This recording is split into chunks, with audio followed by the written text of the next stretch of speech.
পারতাম না, কারণ লায়লা আমার যেটা মানে আমি যেটা পাইছি সেটা পেয়ে গেছি, যেটা হচ্ছে লায়লা সিঙ্গেল থাকবে, আমরা সবাই তাকে নিয়ে স্বপ্ন দেখি।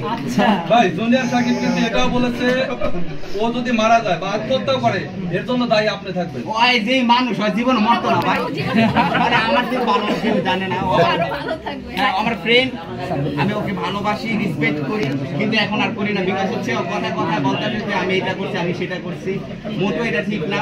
ফ্রেন্ডশিপের ভিতরে আন্তরিকতা থাকা দরকার, সেটা তার মধ্যে এখন চলে গেছে। তবু দোয়া করি যাতে সেই ফিউচার অনেক ভালো কিছু করুক, তাকে আমি খারাপ কিছু বলবো না। এবং আরেকটা কথা জুনিয়র সাকিব তোমাকে আমি বলতেছি, শুধু শুধু মানুষকে দোষারোপ করো না, আগে মানুষের অ্যাবিলিটি এবং ব্যাকগ্রাউন্ড সম্পর্কে জানো, তারপর আসো। এবং তুমি বলতেছো নাকি আমি ইকরারেও বটায় নিয়ে ইকরার সাথে বিয়ে শাদী হয়েছে। ইকরা ভালো মেয়ে ভাই, ঠিক আছে, বাচ্চা মানুষ, মাত্র 13 বছর 14 বছর বয়স। তুমিও তো বাচ্চা আমার কাছে, তুমি আমার কাছে বাচ্চা না। তোমার সংসারটা আমি ভাঙি নাই, কিন্তু দোয়া করছিলাম শুক্রবারে 2 টাকা দিচ্ছিলাম, দেওয়ার পরে আর সংসারটা মিলে ইমরান ভাই আপনি বলছেন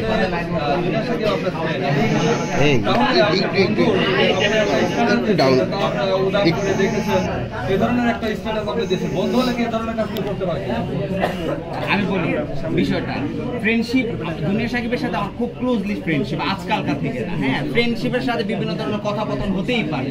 এখন একটা ফ্রেন্ডে বললাম যে কিরে দোস্ত কেমন আছো, তো পাড়া মাইয়া পটাইছিস, এটা ন্যাচারাল বিষয়, এটা আর নিয়ে আর কথা আমি বাড়াতে চাই না। আচ্ছা একটু প্রশ্ন শুনেন,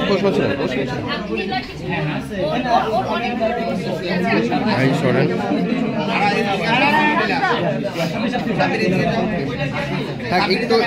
একটু এবার একটু চাপে যাই দাদা, আপনি চাপে না আনলে আমি ঢুকতে যাই না। আচ্ছা আচ্ছা থাক,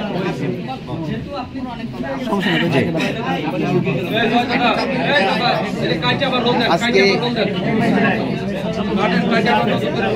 জি একটু বলেন। সবাই কেমন আছেন? আজকে আমি যে কথাগুলো বলবো, এর আগে আমার একটা বিজনেস দেওয়ার কথা ছিল, ওই বিজনেসটা আমার দেওয়া হয় নাই। আর আমি আমি আগে ফুটবল প্লেয়ার ছিলাম, 2022 সাল থেকে আমি প্রায় 24 সাল পর্যন্ত 4 বছর অনেকের সাথে আমি কাজ করেছি। অনেকে আমার সাথে ভিডিও করছে বা অনেকের সাথে আমি কাজ করেছি, ভিডিও করেছি, অনেক মানুষের সাথে ঘোরাফেরা করছি।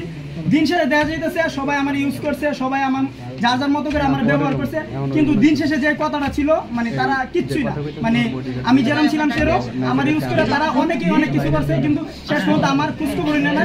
আমি তাদের খারাপ সময় বিপদে সব সময় ছিলাম, কিন্তু শেষ পর্যন্ত কেউ আমার জিজ্ঞাসা করে না। অনেকে ভালো অবস্থান আছে, কিন্তু এখন আমার খোঁজখবর কেউ জিজ্ঞাসা করে না।